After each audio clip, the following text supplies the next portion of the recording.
ओम मंगलम मंगलम, ओम मंगलम मंगलम, ओम मंगलम मंगलम। Hello everyone student, कैसे हो आप सभी लोग। उम्मीद करता हूँ आप सभी लोग बढ़िया होंगे। आज की बेटा हम बात करने वाले हैं, हम बात कर रहे थे एनसीईआरटी सॉल्यूशन की बात कर रहे थे और हमने एनसीईआरटी के सॉल्यूशन शायद 17 तक हमने देख लिए थे। आज क्वेश्चन नंबर 18 से आज का सॉल्यूशन, आज का वीडियो स्टार्ट करने वाले हैं। तो आपने यदि अभी तक वो वीडियो नहीं देख रखे हैं, आपने सॉल्यूशन नहीं देखा है, तो प्लीज़ जाकर के डिस्क्रिप्शन बॉक्स के अंदर उसकी लिंक दे रखी है, वहाँ पे जाकर उस वीडियो को देख सकते हैं। और आज का वीडियो अपन स्टार्ट करते हैं बिना किसी देरी के। तो मैं मंगल सुधार आप सभी का बहुत बहुत स्वागत, आदाब, अभिनंदन, इस्तकबाल करता हूँ आपके अपने प्यारे से, खूबसूरत से, अच्छे से डिजिटल प्लेटफॉर्म्स मेंटोर मंगल पे। चलिए बेटा आज का वीडियो स्टार्ट करते हैं और क्वेश्चन नंबर जो 18 है वो दिया गया है। एक बार देख लेते हैं कि क्वेश्चन 18 क्या दे रखा है। ठीक है, क्वेश्चन नंबर 18 को डिस्कस करते हैं। देखिए बेटा जो क्वेश्चन नंबर 18 दे रखा है हमारे को, वो दिया हुआ है, हाँ, क्वेश्चन नंबर 18 दिया गया कि एक हाइड्रोजन परमाणु में इलेक्ट्रॉन तथा प्रोटॉन लगभग 0.53 एंगस्ट्रॉम दूरी पर परिबद्ध है। एक हाइड्रोजन परमाणु है, ओके। हाइड्रोजन परमाणु के अंदर इलेक्ट्रॉन तथा प्रोटॉन लगभग 0.53 एंगस्ट्रॉम दूरी पर है। देखिए जब हाइड्रोजन परमाणु की बात करेंगे अपन, तो बीच में क्या होगा, नाभिक होगा। बीच में क्या होगा बेटा, नाभिक। इस नाभिक के चारों ओर इलेक्ट्रॉन है वो गति कर रहा है, ओके। एक इलेक्ट्रॉन है जो इसके चारों ओर ऐसे घूम रहा है और इसने इसका मान भी दिया हुआ है कि ये वाली जो डिस्टेंस है, ये वाला डिस्टेंस इसने लिखी है और ये डिस्टेंस इसने दी है, वो दी है r is equal to 0.53 angstrom. ये वाली डिस्टेंस भी गिवन है, ठीक है। तो इसने पहला सवाल पूछा है, निकाय की स्थितिज ऊर्जा का इलेक्ट्रॉन वोल्ट में मान ज्ञात कीजिए कि भाई निकाय की स्थितिज ऊर्जा इलेक्ट्रॉन वोल्ट में क्या निकल के आएगी। क्लियर है, चलिए स्टार्ट करते। देखिए स्थिति ऊर्जा का फॉर्मूला क्या होता है बेटा, यदि कोई भी दो आवेश Q1 है, एक आवेश Q2 है, दोनों के बीच की दूरी r दे रखी है, तो फॉर्मूला होता है K Q1 Q2 अपॉन में r। बस इसी फॉर्मूले को यहां पर भी बेटा काम में लेना है। चलिए देखिए U is equal to K का मान कितना होता है, 9 गुणा 10 की घात 9 Q1। देखिए हम इसको अपन Q1 मान लेंगे और इसको हम Q2 मान लेंगे, ओके ठीक है। Q1 की वैल्यू मतलब चार्ज की वैल्यू यहाँ पर बेटा क्या है, प्रोटॉन है, और प्रोटॉन के ऊपर जो आवेश होगा कितना होगा, 1.6 इंटू 10 की power minus 19 coulomb into Q2 का मान। Q2 का मतलब इलेक्ट्रॉन के ऊपर आवेश, इलेक्ट्रॉन के ऊपर भी आवेश कितना होता है लाला बोल, अरे 1.6 इंटू 10 की घात माइनस 19 होती है ना, बोला आया ना, अरे यही होगा ना, ठीक है। अपॉन में आर का मान कितना दिया गया, यानी कि इन दोनों के बीच की डिस्टेंस और वो कितनी दे रखी है, 0.53 एंगस्ट्रॉम। मतलब एंगस्ट्रॉम को अपन मीटर में बदलेंगे तो लिखेंगे 0.53 इंटू 10 की पावर माइनस 10, क्योंकि जब इसे मीटर में लिखते हैं तो लिखते हैं 0.53 इंटू 10 की पावर माइनस 10 मीटर। यहां से बेटा जो भी हम आंसर निकालेंगे वो आंसर आएगा जूल के अंदर, लेकिन क्वेश्चन के अंदर साफ साफ लिखा हुआ है कि हमारे को जो आंसर निकालना है वो आंसर निकालना है इलेक्ट्रॉन वोल्ट के अंदर। इलेक्ट्रॉन वोल्ट में आंसर निकालने के लिए जो जूल के अंदर आंसर आता है उसके अंदर हम भाग देते हैं 1.6 इंटू 10 की घात माइनस 19 का भाग देते हैं।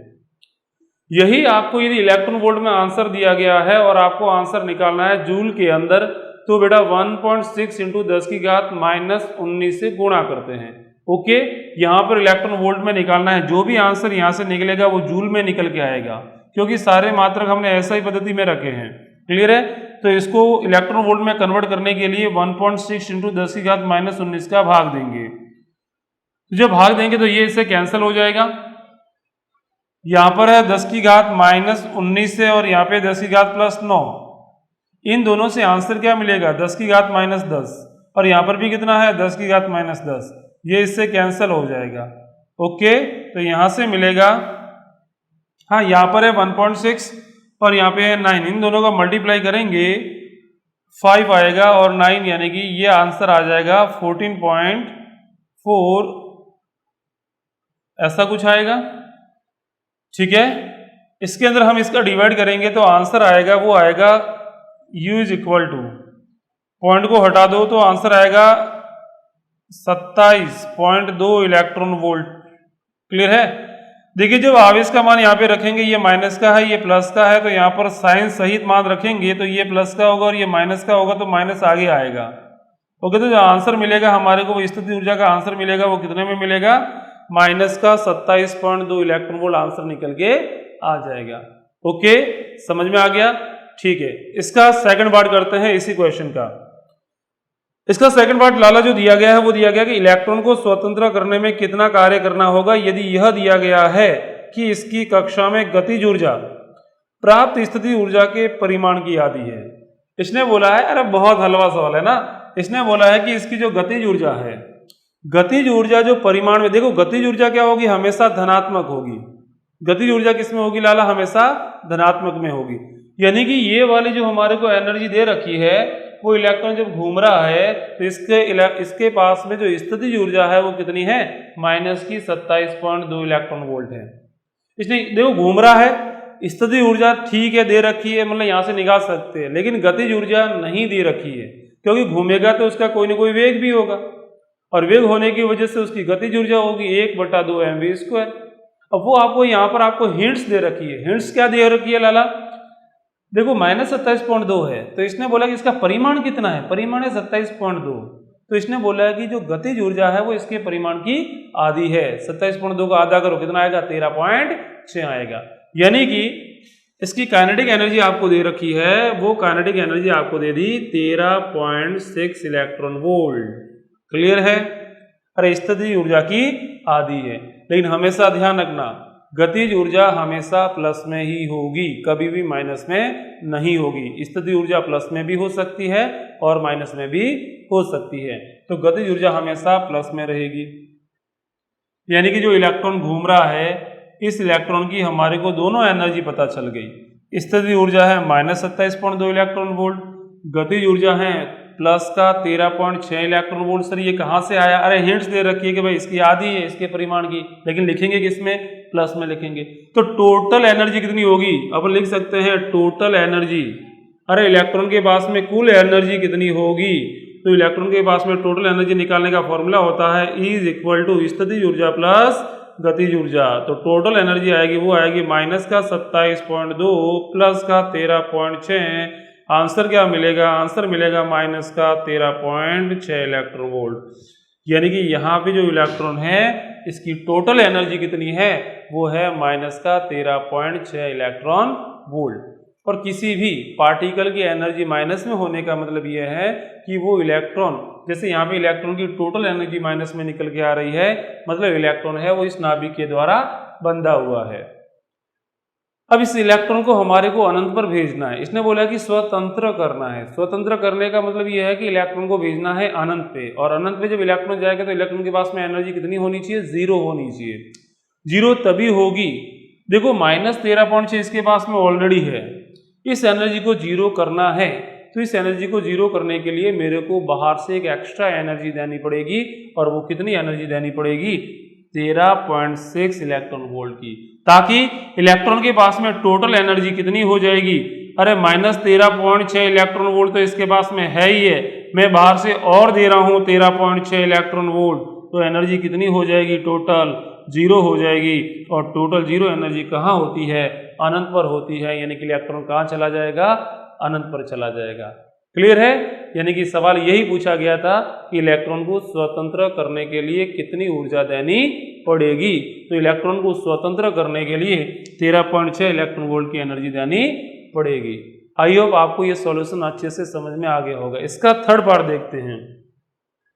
हाँ, यदि स्थितिज ऊर्जा को 1.06 एंगस्ट्रॉम पृथक्करण पर शून्य से लिया जाए, इसने बोला है कि 1.06 पे, बेटा इसे रब कर दूं क्या? कॉपी में लिख दिया क्या? ठीक है। इसने बोला है कि 1.06 पर एनर्जी को 0 लिया जाए। वैसे एनर्जी को हम 0 कहाँ मानते हैं? अनंत पर मानते हैं। ओके, ठीक है। अब इसने साफ साफ दे दिया है कि आपको एनर्जी 0 कहाँ माननी है। एनर्जी 0 हमारे को माननी है, कहाँ माननी है? इसने बोला है कि एनर्जी 0 यहाँ पे माननी है। अरे 0.53 है ना ये वाले डिस्टेंस, तो भाई साहब तो यहाँ पर एक कक्षा और होगी जिसकी त्रिज्या कितनी होगी? यहाँ से 1 पॉइंट, अरे यहाँ पर जब इलेक्ट्रॉन होगा तो उसके पास में एनर्जी कितनी होगी, अरे ये 0.53, इसका डबल करो 1.06 आएगा कि नहीं आएगा, आएगा ना, बोल हाँ या ना। ठीक है, ये 1.06 होगी। अरे ये वाला डिस्टेंस कितनी होगी नाभिक से, 1.06 एंगस्ट्रॉम होगी। इसने लिखा है साफ साफ, यदि यहाँ की एनर्जी को हम जीरो माने, क्या माने, जीरो माने, तो फिर आगे क्या दे रखा है एक बार देख लेते हैं। हाँ, आगे इसने लिखा है कि यदि स्थिति ऊर्जा को 1.06 एंगस्ट्रॉम पृथक्करण पर शून्य लिया जाए तो ए और बी के आंसर क्या होंगे। ए का आंसर क्या होगा, मतलब स्थिति ऊर्जा क्या होगी, वो हमारे को निकालनी है कि इस पॉइंट की स्थिति ऊर्जा क्या होगी, ये हमारे को फाइंड आउट करना है। ओके, तो यहाँ की एनर्जी हम कैसे निकालेंगे, देखिए ऐसा करते हैं कि यहाँ की एनर्जी निकाल लेते हैं और यहाँ की एनर्जी निकाल लेते हैं। जब इलेक्ट्रॉन यहाँ पर होता है तो हमने एनर्जी को निकाला और स्थिति ऊर्जा निकल के क्या आई, वो एनर्जी आई थी -27.2 इलेक्ट्रॉन वोल्ट।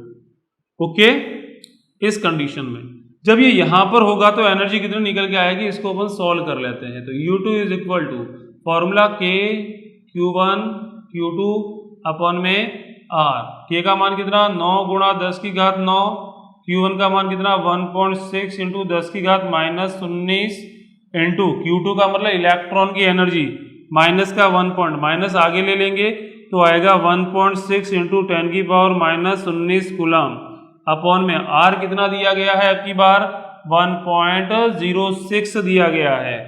क्लियर है, मतलब जब इसको अपन सॉल्व करेंगे U2 इज इक्वल टू, इस पॉइंट की एनर्जी चेक करने जाएंगे तो U2 इज इक्वल टू क्या मिलेगा, U2 इज इक्वल टू मिलेगा, देखो यहां से 1.06 एंगस्ट्रम में है, इसको मीटर में बदलते हैं हम, तो मीटर में लिखेंगे 10 की घात -10 लिखेंगे। इसको इलेक्ट्रॉन वोल्ट में बदलना है तो भाग देना पड़ेगा, क्योंकि जो भी आंसर निकल के आएगा वो जूल के अंदर निकल के आएगा। ये इससे कैंसिल हो चुका है, ये इससे कैंसिल हो जाएगा और यहाँ पर आएगा 9 इंटू यानी कि 14.4 आएगा और इसको डिवाइड करना है हमारे को 1.06 से, तो आंसर बेटा निकल के आएगा वो उसका आधा निकल के आएगा, यानी कि -13.6 इलेक्ट्रॉन वोल्ट। क्लियर है, ओके। जब हम यहाँ की एनर्जी को 13.6 इलेक्ट्रॉन वोल्ट मानते हैं, जब यहाँ की एनर्जी को हम 13.6 इलेक्ट्रॉन वोल्ट मानते हैं तो यहाँ की एनर्जी निकल के आपसे पूछा जाए कि यहाँ पे एनर्जी कितनी निकल के आएगी, -13.6 इलेक्ट्रॉन वोल्ट, और यहाँ की पूछा जब यहाँ की -13.6 है तो यहाँ की कितनी आएगी, -27.02। मतलब दोनों का डिफरेंस कितने का है, दोनों का डिफरेंस है -13.6 इलेक्ट्रॉन वोल्ट का। यदि मैं इसको जीरो मानूंगा, यदि मैं इसको जीरो मानूंगा तो यहाँ की एनर्जी क्या निकल के आएगी, तो यहाँ की एनर्जी निकल के आएगी 13.6 इलेक्ट्रॉन वोल्ट। अरे सीधी से तो भी दोनों का डिफरेंस कितना आना चाहिए, अरे 13 देखो यहाँ पर भी दोनों का डिफरेंस निकालेंगे, क्या आएगा -13.6 इलेक्ट्रॉन वोल्ट। जब यहाँ पर आप डिफरेंस निकालोगे वो भी क्या मिलेगा, -13.6, यानी कि जब हम इसको जीरो पे कंसिडर करेंगे तो यहाँ की एनर्जी -13.6 इलेक्ट्रॉन वोल्ट होनी चाहिए। आई होप आपको ये सॉल्यूशन अच्छे से समझ में आ गया होगा। नेक्स्ट क्वेश्चन देखते हैं, क्वेश्चन नंबर 19। ओके, ठीक है, क्वेश्चन नंबर 19 देखते हैं हम। क्वेश्चन नंबर 19 दिया गया है, वो दिया गया है, हाँ, यदि हाइड्रोजन अणु के 2 में से एक इलेक्ट्रॉन को हटा दिया जाए तो हमें हाइड्रोजन आणविक आयन H2+ प्राप्त होता है। H2+ की निम्नतम अवस्था में 2 प्रोटॉनों के बीच की दूरी, यानी कि 2 प्रोटॉन दिए गए हैं, एक प्रोटॉन यहाँ पे है और एक प्रोटॉन यहाँ पे है, और इनके बीच की दूरी दे रखी है, वो दूरी दे रखी है 1.5 एंगस्ट्रॉम के। ये वाली जो डिस्टेंस है वो 1.5 एंगस्ट्रॉम है। ओके, और इलेक्ट्रॉन प्रत्येक प्रोटॉन से लगभग 1 एंगस्ट्रॉम की दूरी पर है। इसने बोला है कि इलेक्ट्रॉन जो दे रखा है वो यहां से भी कितनी दूरी पर है, 1 एंगस्ट्रॉम की दूरी पर, और यहां से भी कितनी दूरी पर है, 1 एंगस्ट्रॉम की दूरी पर है। ओके, तो इसने बोला है कि निकाय की स्थितिज ऊर्जा क्या होगी। आपको निकाय की टोटल स्थितिज ऊर्जा ज्ञात करनी है। बहुत हल्का सवाल है, ठीक है, इसको अपन सॉल्व करते हैं। देखिए, इस निकाय में एक आवेश है Q1, एक आवेश को मान लेते हैं Q2 और एक आवेश को मैं मान लेता हूं Q3। तो जब तीन आवेशों का निकाय होता है और उस निकाय की स्थितिज ऊर्जा की बात करी जाए तो स्थितिज ऊर्जा कैसे निकालते हैं, दो के जोड़े बनाने हैं। मैं आपको एक शॉर्ट ट्रिक बता देता हूं, वहां से आप निकाल सकते हो। यदि हमारे पास में आवेश दिया हुआ है Q1, Q2 और Q3, तो देखो आप दो के जोड़े बनाओ। एक जोड़ा बनेगा Q1 और Q2 का, एक जोड़ा बनेगा Q2 और Q3 का, और एक जोड़ा बनेगा Q1 और Q3 का। बस आपको दो आवेशों के जोड़े बनाने हैं। क्लियर है? तो मैं यहाँ पे लिखूंगा K। पहले जोड़ा बनाएंगे Q1 और Q2 का, तो लिखेंगे K Q1 Q2 अपॉन में R12 प्लस, फिर दूसरा जोड़ा बनाएंगे Q2 और Q3 का, तो लिखेंगे Q2 Q3 अपॉन में R23 प्लस, फिर इन दोनों का जोड़ा बना लेंगे तो जोड़ा बनेगा K Q1 Q3 अपॉन में R13। ओके, 1 2 का मतलब होता है पहले आवेश और दूसरे आवेश के बीच की दूरी, 2 3 का मतलब होता है दूसरे आवेश और तीसरे आवेश के बीच की दूरी, 1 3 का मतलब होता है पहले आवेश और तीसरे आवेश के बीच की दूरी। इसको सॉल्व करते हैं। देखिए K तो सभी में होगा, कॉमन है तो कांस्टेंट आ जाएगा बाहर। अरे K तो सभी में है ना, कॉमन है, बाहर आ जाएगा। अंदर क्या बचेगा? Q1 और Q2। मैं मान रहा हूँ Q1 ये है और Q2 ये है। Q1 का मतलब होता है प्रोटॉन के ऊपर आवेश की मात्रा। प्रोटॉन के ऊपर आवेश की मात्रा कितनी होगी? 1.6 इंटू 10 की घात माइनस 19 इंटू, अरे इसके ऊपर भी आवेश इतना ही होगा, 1.6 इंटू 10 की घात माइनस 19 अपॉन में R12। R12 का मतलब होता है इन दोनों के बीच की डिस्टेंस। डिस्टेंस जो बेटा दे रखी है वो एंगस्ट्रम कोटि में दी गई है, इसे अपन मीटर में बदलेंगे तो मीटर में कैसे लिखते हैं? 1.5 इंटू 10 की घात माइनस 10 करके लिखेंगे, प्लस K को मैंने बाहर ले चुका हूं ऑलरेडी। Q2 का मान ये रहा, यानी कि प्रोटॉन है, प्रोटॉन पे आवेश कितना होगा? 1.6 इंटू 10 की घात माइनस 19 इंटू Q3 क्या है? इलेक्ट्रॉन है, इलेक्ट्रॉन पे आवेश माइनस में होगा तो माइनस आगे आ जाएगा, लिखेंगे 1.6 इंटू 10 की घात माइनस 19 लिखेंगे अपॉन में दोनों के बीच की डिस्टेंस 1 एंगस्ट्रम का मतलब हुआ 1 इंटू 10 की घात माइनस 10। फिर आते हैं प्लस लिखेंगे। K को मैं ऑलरेडी बाहर ले चुका हूं तो Q1 का मान ये रहा Q1। अरे Q1 का मतलब आवेश, कितना आवेश है? 1.6 इंटू 10 की घात माइनस 19। फिर क्या लिखा हुआ है? Q3। Q3 का मान दिया गया है इलेक्ट्रॉन के ऊपर आवेश, इलेक्ट्रॉन पे माइनस का आवेश है तो आगे माइनस आएगा, लिखेंगे 1.6 इंटू 10 की घात माइनस 19 अपॉन में इन दोनों के बीच की डिस्टेंस भी कितनी है? 1 एंगस्ट्रम, यानी कि 1 इंटू 10 की घात माइनस 10। इसको सॉल्व करना है बस।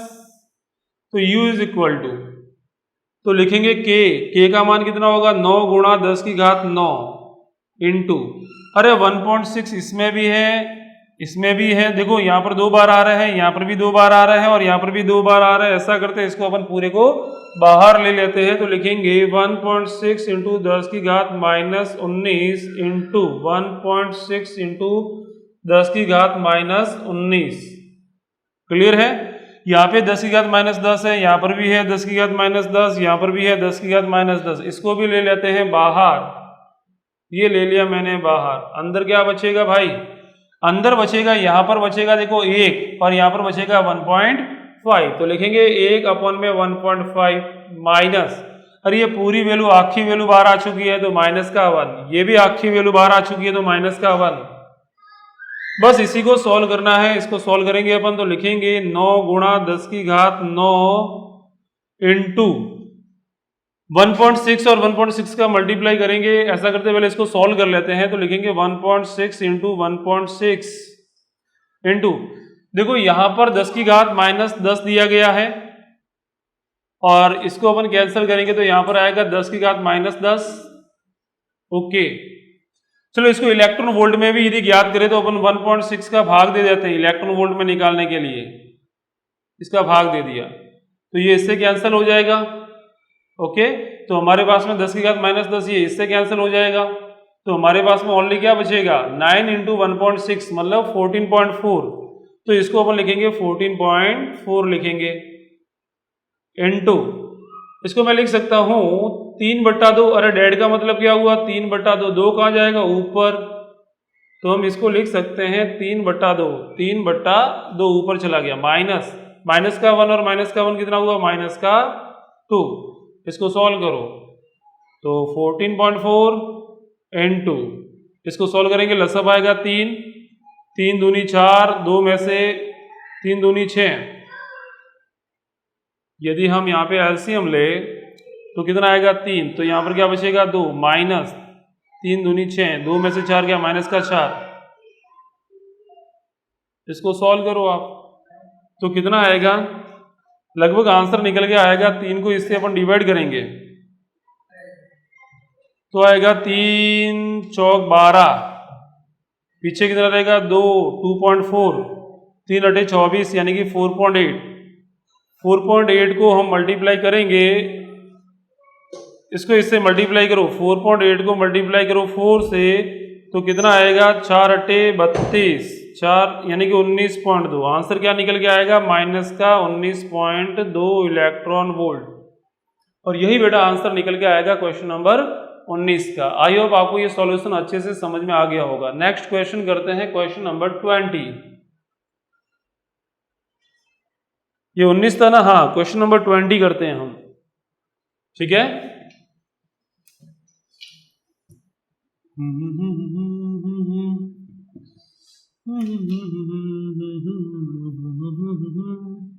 क्वेश्चन नंबर 20 करते हैं। क्वेश्चन नंबर 20 के अंदर जो दिया गया है वो दिया गया है क्वेश्चन नंबर 20।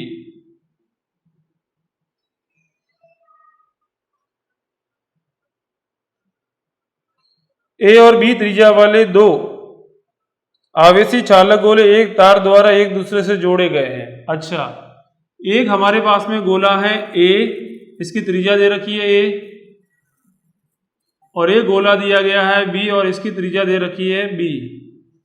इस पर मैं मान लेता हूं कि आवेश कितना है Q1 है और इसका आवेश कितना Q2 है। दोनों को एक तार से जोड़ा गया है। क्लियर है। जब दोनों को एक तार से जोड़ा गया तो आवेशों का ट्रांसफर होता है और आवेशों का ट्रांसफर तब तक होता रहता है जब तक ये दोनों का विभव बराबर ना हो जाए। मतलब आवेश अलग अलग हो सकता है लेकिन विभव क्या होगा, बराबर। इसका विभव V है तो इसका विभव भी क्या होगा, V होगा। ठीक है, इसने क्या बोला है आगे। अच्छा, गोलों के पृष्ठों पर विद्युत क्षेत्रों का क्या अनुपात होगा। अच्छा, विद्युत क्षेत्रों का अनुपात निकालना है। अरे विद्युत क्षेत्र का अनुपात कैसे निकालते, जब आवेश दिया गया है तो इसके पृष्ठ पे जो विद्युत क्षेत्र होगा उसको मैं E1 मान लेता हूं। तो E1 इक्वल टू क्या लिखूंगा, K Q अपॉन में R स्क्वायर फॉर्मूला होता है। Q का मान कितना दिया गया है, Q1 अपॉन में R स्क्वायर यानी कि दूरी त्रिज्या का स्क्वायर करेंगे।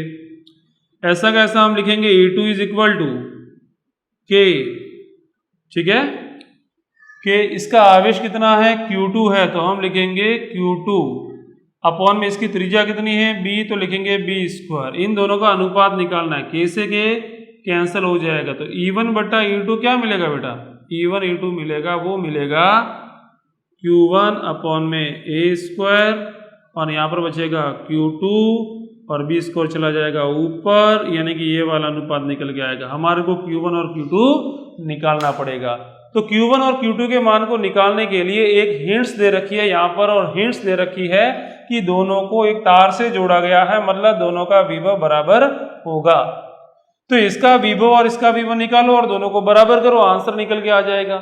देखिए इसका विभव कितना होगा पृष्ठ पर, अरे विभव का फॉर्मूला होता है, किसी भी पृष्ठ पे आपको विभव निकालना है तो फॉर्मूला होता है KQ अपॉन में R।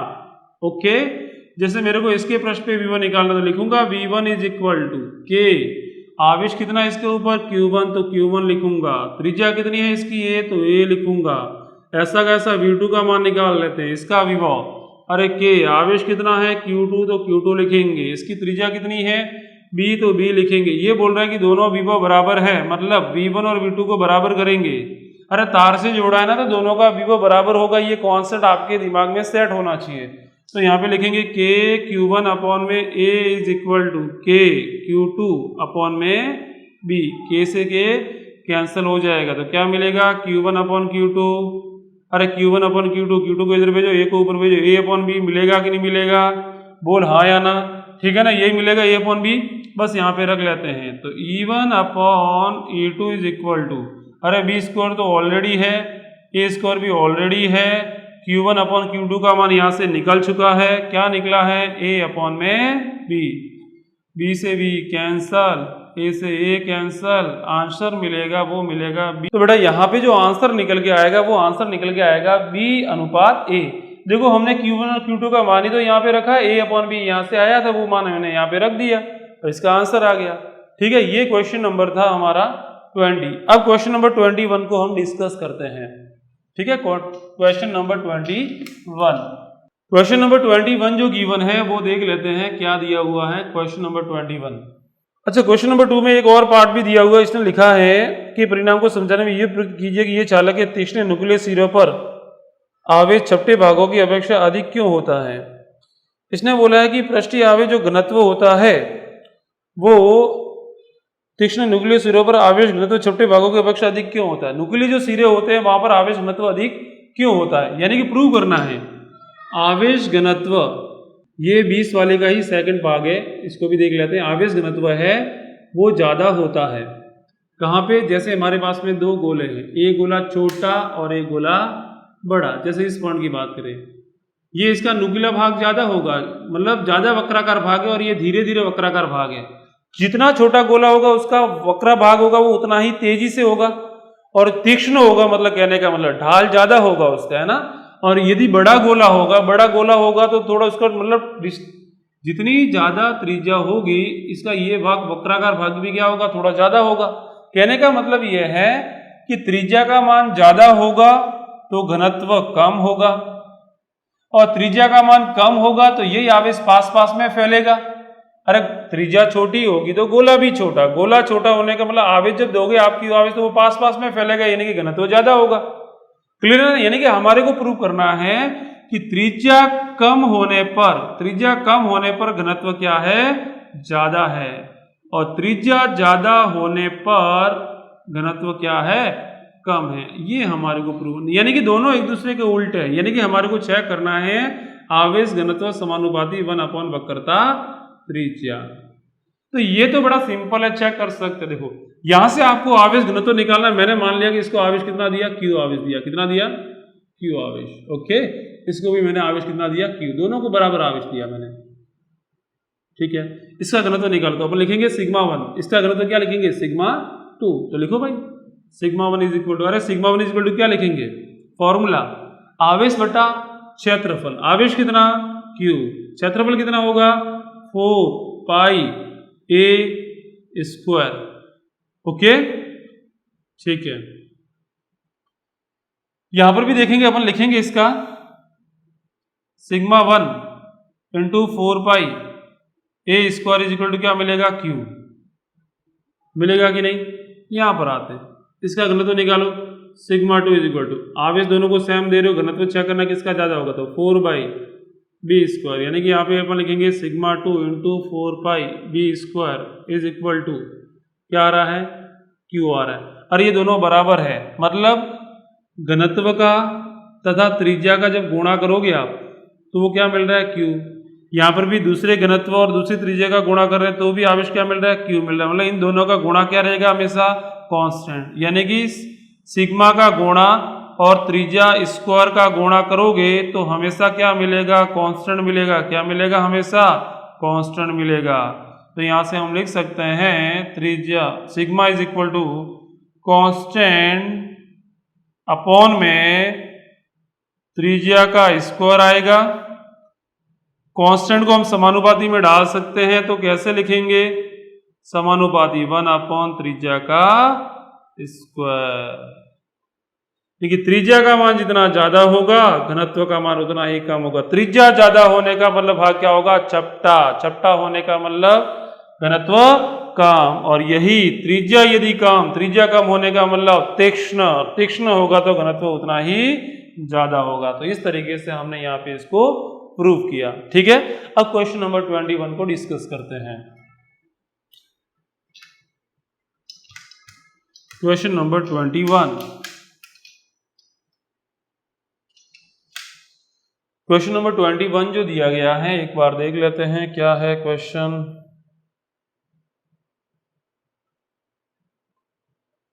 अच्छा, बिंदु दिए हुए हैं 0,0 माइनस ए, 0,0, ए पर दो आवेश दिए हुए हैं -Q और +Q स्थित हैं। अच्छा, इसको मैं मान लेता हूं एक्स अक्स, बाहर वाले को मैं ऐसे जो बाहर आ रहा है ना इसको मैं मान लेता हूं वाई अक्स, और इसको मैं मान लेता हूं जेड अक्स। ये है जेड अक्स, ठीक है, ये है माइनस जेड अक्स। इसने बोला है कि 0, 0, माइनस है, यानी कि x का मान भी 0, y का मान भी 0 और z का मान माइनस है, यानी कि पॉइंट यहाँ कहीं ना कहीं होगा। ये होगा 0, 0, माइनस से। एक पॉइंट दिया गया है 0, 0, a, यानी कि यहाँ पर दिया गया है 0, 0, a। एक आवेश यहाँ पर है और एक आवेश यहाँ पर है। यहाँ पर जो आवेश है वो माइनस क्यू है और यहाँ पर आवेश है वो प्लस क्यू है। ओके, ठीक है। तो इसने पहला सवाल पूछा है कि बिंदुओं 0, 0, z और x, y 0 पर स्थिर विद्युत विभव क्या होगा। अच्छा, एक पॉइंट दिया गया है, यहां पर दिया गया है कि 0, 0, z पर क्या होगा। मतलब 0, 0, z कहीं ना कहीं यहीं पे होगा। x का मान भी 0, y का मान भी 0, z का मान। यहां पे निकालना है विभव। अरे फॉर्मूला होता है विभव ज्ञात करने का। क्या फॉर्मूला होता है, यहां पर देखिए, हमारे को इस पॉइंट पर निकालना है विभव। क्लियर है, ठीक है, निकालते हैं विभव। तो एक आवेश देखो प्लस क्यू दिया हुआ है और एक आवेश आपको माइनस क्यू दिया गया है। इस पॉइंट पर जो विभव होगा वो इस आवेश का भी विभव यहां पर होगा और इस वाले आवेश का भी विभव यहां पर होगा। तो हम विभव कैसे निकालेंगे, देखो ये दूरी कितनी है बेटा, ए डिस्टेंस है, तो ये डिस्टेंस भी कितनी होगी, ए होगी, और ये डिस्टेंस कितनी होगी हमारे पास में। या फिर ऐसा भी लिख सकते हैं, अरे भाई देखो इसको इस तरीके से भी कर सकते हैं। ये दूरी कितनी होगी, टोटल z होगी। क्लियर है, ये दूरी कितनी होगी, a होगी, और ये दूरी भी कितनी होगी, a होगी। तो इस पॉइंट का विभव हम निकाल सकते हैं। देखो इसकी वजह से यहाँ पे विभव ज्ञात करना, क्या लिखेंगे, k, आवेश कितना q, दूरी कितनी होगी ये वाली, अरे ये वाला डिस्टेंस बताओ, अरे पूरी दूरी कितनी z, ये कितनी a, तो ये कितनी आएगी z माइनस a। बोल हाँ या ना, यही आएगी ना, ठीक है। इसकी वजह से यहां पर विभव ज्ञात करेंगे तो लिखेंगे प्लस करके k, आवेश कितना है माइनस का q है, तो यहां पर माइनस आगे आ जाएगा, लिखेंगे माइनस का q अपॉन में दूरी कितनी होगी, अरे ये दूरी कितनी z और ये दूरी कितनी a, तो कितना आएगा z प्लस a। बस इसको सॉल्व ही तो करना है, तो लिखेंगे v इज इक्वल टू के क्यू, बाहर आ जाएगा, अंदर बचेगा 1 अपॉन जेड माइनस ए माइनस 1 अपॉन जेड प्लस ए। इसको सॉल्व ही करना है, तो v इज इक्वल टू के क्यू, अरे एलसीएम लो, जेड माइनस ए जेड प्लस ए, ऊपर आएगा जेड प्लस ए माइनस जेड प्लस ए, जेड से जेड कैंसल, तो आंसर क्या मिलेगा, अरे ए और ए कितना हो जाएगा 2a, कितना हो जाएगा 2a अपॉन में क्या लिख सकते हैं, जेड स्क्वायर माइनस ए स्क्वायर। ओके, तो यहाँ पे लिखेंगे, अरे इसको क्या लिख सकते हैं p, तो आंसर क्या मिलेगा v इज इक्वल टू के पी अपॉन में जेड स्क्वायर माइनस ए स्क्वायर। ये आंसर निकल के आएगा। ओके, अब अगला देखते हैं, इसने क्या बोला है, इसी के अंदर ही, हाँ इसी के अंदर ही पूछा है कि x, y, 0 पर स्थिर विद्युत विभव क्या होगा। x, y, 0 यानी कि z का मान 0। अरे z का मान 0 मतलब ये लाइन ऐसी होगी, अरे ये वाली लाइन होगी, इस वाली लाइन यानी कि मूल बिंदु से गुजरने वाली लाइन होगी और z अक्ष के क्या होगी, लंबवत होगी।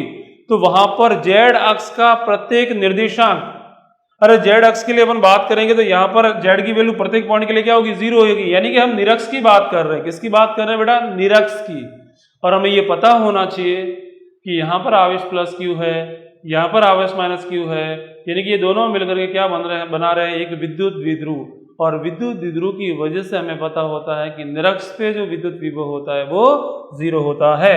यानी कि इसका आंसर आएगा x, y, 0 पर विभव क्या होगा, 0 होगा।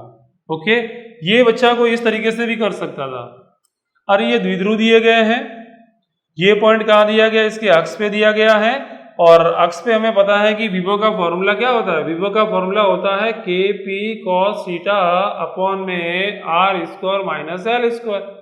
ये फॉर्मूला, थीटा का मान अक्ष पर कितना होता है 0, तो लिख सकते हैं के पी अपॉन में R square minus L square. R का मतलब होता है सेंटर से डिस्टेंस, सेंटर से डिस्टेंस कितनी है z, तो यहाँ पे लिखेंगे z स्क्वायर। और एल का मतलब होता है ये वाला डिस्टेंस कितनी है a है, तो यहाँ से आंसर डायरेक्ट भी आ सकता था z स्क्वायर माइनस ए स्क्वायर। किसी भी तरीके से आंसर निकालोगे आंसर सेम निकल के आएगा। फिर देखते हैं इसी का ही अगला पार्ट देखते हैं हम, वो दिया हुआ है हाँ कि मूल बिंदु से किसी बिंदु की दूरी r पर विभव की निर्भरता ज्ञात कीजिए। ये बोल रहा है कि मूल बिंदु से किसी बिंदु की r दूरी पर निर्भरता। अच्छा, r दूरी पर, यहां पर एक r दूरी पर एक विभव है, मान लेते हैं r दूरी पर यहाँ पर एक पॉइंट दिया गया और आपको यहाँ का विभव निकालना है, तो r दूरी पर विभव क्या होगा। अरे इसका हमने डेरिवेशन किया है, मान लेते हैं कि ये एंगल कितना है थीटा है, तो इसका हमने डेरिवेशन भी कर चुके हैं। तो डिस्क्रिप्शन बॉक्स में जाकर के आप देख सकते हैं विद्युत द्विध्रुव के कारण विद्युत विभव, तो वहां पे जाकर के आपको इस वीडियो की लिंक मिल जाएगी, वहां से इसका पूरा डेरिवेशन देख सकते हैं। और किसी एंगल थीटा पर एक पॉइंट r दूरी पर बिंदु P दिया गया है, तो विद्युत क्षेत्र विद्युत विभव निकल के आता है, वो आता है K P cos theta upon में R square minus L square. तो वो वहां पे जाकर के आप इसको देख सकते हैं। क्लियर है? ठीक है, अगला क्वेश्चन, इसी का ही अगला पार्ट देखते हैं। हाँ, अगला पार्ट दिया गया एक्स अक्ष पर बिंदु 5,0,0, यानी कि एक यहां पर दिया गया है पॉइंट 5,0,0, ओके। एक पॉइंट इधर दिया गया है यहाँ पे -7,0,0, ओके। तक परीक्षण आवेश को ले जाने में कितना कार्य करना पड़ेगा यदि परीक्षण आवेश को उन्हीं बिंदुओं के बीच एक्स अक्ष से होकर न ले जाए तो क्या उत्तर बदल जाएगा। हाँ, इसने ये पूछा है। अरे भाई साहब, बेटा देखो यहाँ पे ये प्लस क्यू है, ये माइनस क्यू है, यानी कि क्या बन गया, एक द्विध्रुव बन गया। और द्विध्रुव का ये क्या हो गया, अक्ष हो गया। तो ये द्विध्रुव का क्या हो गया, निरक्ष हो गया। यानी कि आपको दो पॉइंट दे रखे हैं, कहां दे रखे हैं, निरक्ष पे। और ये पॉइंट भी कहां है, निरक्ष पे। ये पॉइंट भी कहां है, निरक्ष पे। और निरक्ष का विभव कितना होगा, 0। तो यहाँ का विभव कितना होगा, 0। सिंपल, सॉल्व हो गया। यानी कि दोनों का विभवांतर क्या मिलेगा, 0। और जब विभवांतर ही 0 है तो कोई कार्य करना पड़ेगा क्या, कोई कार्य नहीं किया जाएगा। यानी कि यहां से यहां तक किसी परीक्षण आवेश को ले जाने में किया गया कार्य 0 होगा। अब इसने ये भी पूछा है कि क्या किसी परीक्षण आवेश को x अक्ष के अनुदिश न ले जाकर के इसको किसी दूसरे रास्ते ऐसे घुमा फिरा करके लेके जा रहे, फिर यहां पर आ रहे, या फिर इसको घुमाते हुए यहां से होते हुए यहां से होते हुए यहां पर आते हैं। अरे भाई, विद्युत विभव होता है, यानी कि विभवांतर दोनों पॉइंट के बीच का डिफरेंस जो होता है वो तो रास्ते पर डिपेंड ही नहीं करता है। आप ऊपर से होकर आओ, नीचे से होकर आओ या सीधा जाओ, विभवांतर जो इस कंडीशन में मिलेगा वो विभवांतर सभी कंडीशन में होगा, सभी रास्तों के लिए होगा। मैं कह रहा हूं कि आप जब सीधा लेके जा रहे हो तो कार्य 0 आएगा, तो किसी भी मार्ग से लेके जाओगे तो कार्य क्या मिलेगा, 0 मिलेगा। आई होप आपको ये सॉल्यूशन अच्छे से समझ में आ गया होगा। नेक्स्ट क्वेश्चन करते हैं, ठीक है। Question number 22। हाँ, यहाँ पे एक चतुर ध्रुवी दिया गया है, एक दिया हुआ है +q, एक दिया हुआ -q, इनके बीच की दूरी दे रखी है। एक और आपको -q दिया हुआ है और यहाँ पे +q दिया हुआ है और इनके बीच की दूरी भी आपको a दे रखी है, ठीक है। तो इसने बोला है चतुर ध्रुवी के अक्ष पर स्थित किसी बिंदु के लिए r दूरी पर विभव, r दूरी पर विभव पर निर्भरता ज्ञात कीजिए। इसके अक्ष पर एक पॉइंट दिया गया यहाँ, इस पूरे चतुर ध्रुव की वजह से यहाँ पे जो विभव आएगा ना वो आपको ज्ञात करना। और r दूरी पर, यानी कि दूरी r आपको यहाँ से दी हुई है, एक बार देख लेते हैं दूरी कहां से दे रखी है। हाँ, यहीं से r दूरी दे रखी है, यहां से, ठीक है। तो इसने लिखा कि अक्ष पर किसी बिंदु के लिए r पर विभव की निर्भरता ज्ञात कीजिए। अपने परिणाम की तुलना एक विद्युत द्विध्रुव व विद्युत एकल ध्रुव के लिए प्राप्त परिणामों से कीजिए, ये इसने बोला है, ठीक है। तो फिर इसका आंसर निकालते हैं।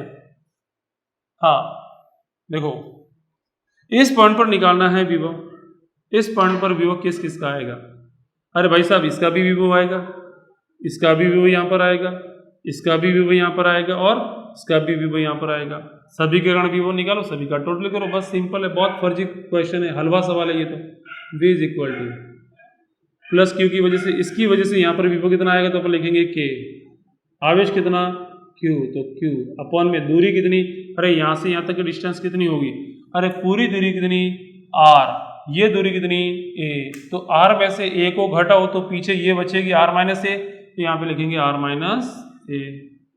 ओके, फिर इसका भी निकालेंगे यहाँ पर, अरे दोनों एक ही जगह पर, ऐसा करो दोनों को साथ में लिख लो, माइनस Q और माइनस Q कितना हो जाएगा, माइनस का 2Q, तो लिखेंगे प्लस, अरे इन दोनों की वजह से यहाँ पे विभव कितना आएगा तो लिखेंगे K इंटू आवेश कितना माइनस का 2Q, माइनस को आगे ले लो तो यहाँ पर माइनस बनेगा, अपॉन में दूरी कितनी होगी यहाँ से यहाँ तक की R, तो लिखेंगे R।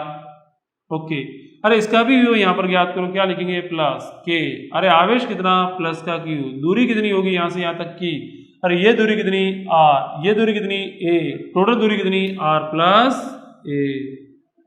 बस सॉल्व करो इसे, तो V इज इक्वल टू, देखो KQ सभी में है, बाहर ले लो। ओके, यहाँ पर क्या बचेगा 1 अपॉन R माइनस A, यहाँ पर क्या बचेगा माइनस का 2 बचेगा, और यहाँ पर R बचेगा, और यहाँ पर क्या बचेगा 1 upon R plus A।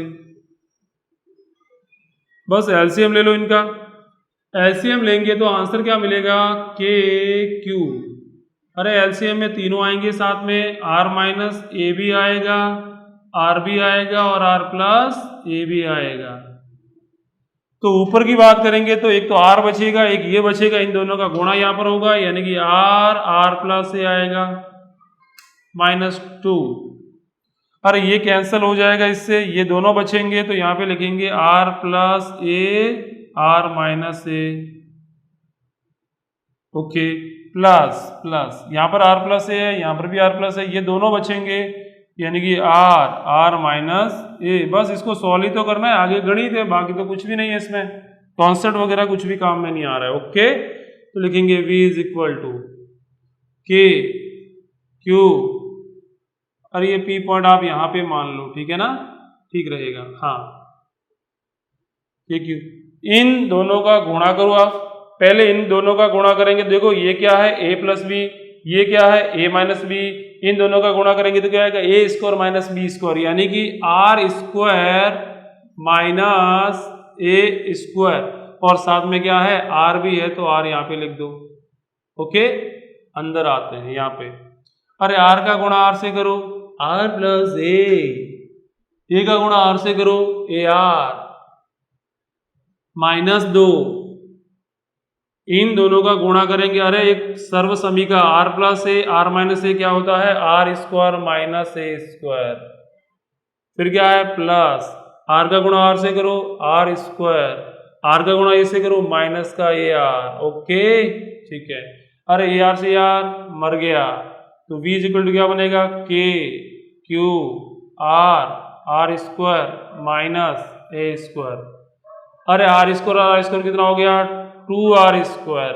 Okay, ठीक है, अरे माइनस का 2 है, R स्क्वायर से गुणा करेंगे तो माइनस का 2R स्क्वायर आएगा, अरे माइनस का 2 माइनस से गुणा करेंगे तो प्लस का आएगा 2A स्क्वायर, ये इससे कैंसिल हो गया, तो आंसर क्या मिलेगा V is equal to K Q 2A square upon में, अरे R का गुणा इससे करो R क्यूब आएगा कि नहीं, माइनस R का गुणा इससे करो A स्क्वायर R आएगा कि नहीं, बोल हाँ या ना, ठीक है। ओके, अरे क्या मैं A स्क्वायर को A गुणा A लिख सकता हूं क्या, कोई पाप तो नहीं होगा ना, ठीक है। अरे ये देखो भाई, अरे ये क्या होता है P, क्या होता है P, तो यहां से आंसर मिलेगा V is equal to K P, इसको लिखेंगे A और इसको लिखेंगे, अरे मैं कह रहा हूं कि R is very very greater than A हो, तो इसने साफ साफ लिखा है कि इसकी वैल्यू बहुत बड़ी है और इसकी वैल्यू बहुत ही छोटी है, और हमें पता है कि कोई भी वैल्यू यदि बड़ी होगी तो उसकी घात 3 करेंगे वो तो और बड़ी हो जाएगी, और A की घात स्क्वायर करेंगे तो यदि छोटी वैल्यू का स्क्वायर करते हैं और छोटी हो जाती है, यानी कि इसको हम मानेंगे नगण्य, क्या मानेंगे नगण्य, तो क्या मिलेगा R क्यूब मिलेगा, और यही आंसर मिलेगा, यानी कि मैं यहाँ से लिख सकता हूँ V समानुपाती 1 अपॉन R की घात 3। ओके, यानी कि किसी चतुर्ध्रुवी की वजह से अक्ष पे जो विद्युत विभव निकल के आएगा वो विद्युत विभव 1/r³ होगा, यानी कि r⁻³ के व्युत्क्रमानुपाती होगा। जबकि याद करो बिंदु आवेश की वजह से क्या आ रहा था, k⁻r, यानी कि v क्या था, समानुपाती 1/r। अरे हमने देखा विद्युत द्विध्रुव की वजह से क्या आया, kb cos θ/r², यानी कि क्या था, v समानुपाती 1/r²। लेकिन यहां पे क्या निकल के आ रहा है, v समानुपाती 1/r³। आई होप आपको ये सॉल्यूशन अच्छे से समझ में आ गया होगा। अगला जो क्वेश्चन नंबर 23 है उसको हम डिस्कस करेंगे नेक्स्ट वीडियो के अंदर।